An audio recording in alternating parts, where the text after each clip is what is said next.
কৃষ্ণ রাধে রাধে। বন্ধুরা, তোমরা কেমন আছো? তোমাদের আশীর্বাদে আমিও ভালো আছি। আর আমি সাগরিকা নিয়ে এসেছি ছোট্ট একটা ব্লগে তোমাদের অনেক অনেক স্বাগত জানাই। আর বড়দেরকে জানাই প্রণাম, আর ছোটোদেরকে জানাই বুক ভরা ভালোবাসা দিয়ে স্টার্ট করছি ছোট্ট একটা ব্লগে। শুরুতেই আজকে তোমাদেরকে দেখাচ্ছি আজকে আমি কী কাজ করছি, কী রান্না করছি।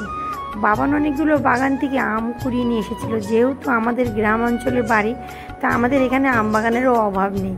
কিন্তু বাবানকে অনেক বকাবকি করা হয়, তবুও কিন্তু বাবান চলে যায় আম কুড়াতে। আম যে কোনো জিনিস ফল কুড়াতে গাছে হলে দেখতে সৌন্দর্য লাগে খাওয়ার থেকে, ঠিক না বলো? যাই হোক, তোমাদের সঙ্গে আমার কথা বক করতে করতে দেখি আমার সব কাজকর্ম সারা হয়ে গেছে। রান্নাবান্না কমপ্লিট করে বাসন ধুতে চলে এসেছি। আর তারপরে কিছু জামা কাপড় কাচবো, কেচে নিয়ে ছাদে মেলা বাকি আছে। আর বাসনগুলো ধুয়ে আমি চলে যাব ছাদে, কারণ ছাদে গিয়ে আবার আম সত্ত্বটা মেলে দিতে হবে। এদিক দিয়ে বাবান যেন কি কথা বলছে, তাই বাবানের সঙ্গে কথা বলছি আর বাসনটা মাজছি।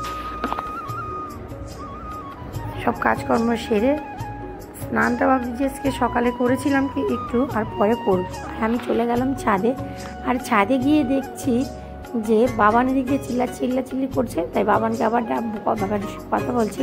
আর বাবানের সাথে কথা বলতে বলতে এই সাইডে দেখছি ড্রাগন গাছে আবার একটা ফুল চলে এসেছে। জানি না ড্রাগন গাছে ফুল থেকে ফল কোনো দিন হবে কি না। অনেকবারই দেখেছি ফুল আসছে কিন্তু ফল হচ্ছে না। আমার ভাগ্যটাই খারাপ না আমার কপালটাই খারাপ, বলতে পারছি না।